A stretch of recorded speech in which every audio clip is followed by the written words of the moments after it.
उत्तर प्रदेश के कुख्यात अपराधी और बाहुबली अतीक अहमद और उसके भाई अशरफ की प्रयागराज में लाइव टीवी कैमरों के सामने हत्या को 2 साल बीत चुके हैं।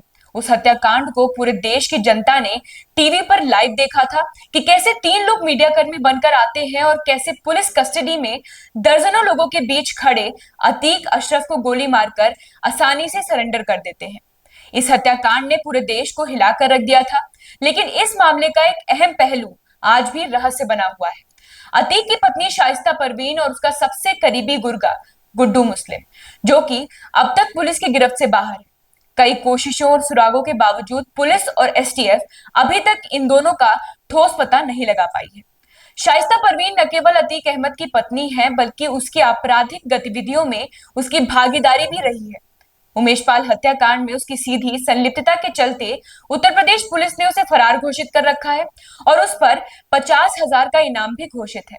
इस केस की जांच में सामने आया कि शाइस्ता न केवल अपने पति के काले साम्राज्य का संचालन करती थी, बल्कि उसके साथ सक्रिय रूप से अपराधों में शामिल भी थी। पुलिस रिपोर्ट्स के अनुसार शाइस्ता कई बार शूटरों के साथ देखी गई है।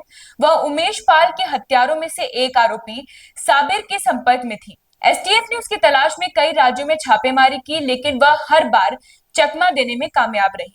सितंबर 2024 में प्रयागराज पुलिस को तब एक बड़ी कामयाबी मिली जब अतीक के एक गुर्गे मोहम्मद शमशाद को गिरफ्तार किया गया। उसने खुलासा किया कि वह कुछ महीने पहले दिल्ली के आसपास एक स्थान पर शाइस्ता परवीन से मिला था। इस जानकारी को मिलते ही पुलिस ने दिल्ली और उसके आसपास के इलाकों में छानबीन तेज कर दी, लेकिन शाइस्ता यहां से भी पुलिस को चकमा देकर फरार हो गई। इसके बाद अक्टूबर 2024 में एक और इनपुट सामने आया कि शाइस्ता कुछ समय के लिए उड़ीसा में छुपी हुई है। इस जानकारी के आधार पर एसटीएफ ने उड़ीसा पुलिस के साथ मिलकर तलाशी अभियान चलाया, लेकिन वहां से भी वो बच निकली। माना जा रहा है कि लगातार वो ठिकाने बदल रही हैं और किसी मजबूत नेटवर्क की मदद से खुद को छिपाने की कोशिश कर रही हैं। शाइस्ता के साथ ही अतीक का सबसे खास गुर्गा गुड्डू मुस्लिम, जिसे अतीक का सबसे करीबी और बहुत ही खतरनाक माना जाता है, अब तक पुलिस के लिए एक पहेली बना हुआ है। उसे बमबाजी में माहिर बताया जाता है और वह अतीक के अधिकांश आपराधिक अभियानों में शामिल रहा है। उमेश पाल हत्याकांड में भी उसकी सक्रिय भूमिका सामने आई थी। गुड्डू मुस्लिम के खिलाफ लुकआउट नोटिस जारी है। उसके मोबाइल लोकेशन को ट्रैक करने की कोशिशें की गई, लेकिन वह लगातार पुलिस को चकमा दे रहा है।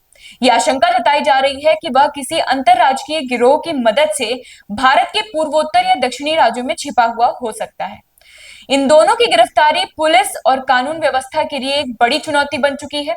अतीक अशरफ की हत्या के बाद से ही ये उम्मीद की जा रही थी कि पुलिस उसके पूरे नेटवर्क को जड़ से खत्म कर देगी, लेकिन शाइस्ता और गुड्डू मुस्लिम जैसे अहम किरदार अब भी फरार हैं। इनकी गिरफ्तारी से न केवल अतीक के काले साम्राज्य के कई राज उजागर होंगे, बल्कि ये भी सामने आ सकता है कि उसकी मौत की साजिश किन किन स्तरों पर फैली थी। 2 साल बाद भी अतीक अहमद की पत्नी शाइस्ता परवीन और उसका सहयोगी गुड्डू मुस्लिम पुलिस की पकड़ से बाहर है, जबकि इस बीच अतीक के कई गुर्गे गिरफ्तार हो चुके हैं या मुठभेड़ों में मारे गए हैं। लेकिन ये दो अहम किरदार अब भी गुमनाम हैं। जब तक इनकी गिरफ्तारी नहीं होती, अतीक अहमद की कहानी का ये अध्याय अधूरा ही रहेगा। सरकार और सुरक्षा एजेंसियों के लिए ये एक अग्नि परीक्षा जैसी स्थिति है कि वे कब तक इन फरार अपराधियों को कानून के शिकंजे में ले पाती हैं।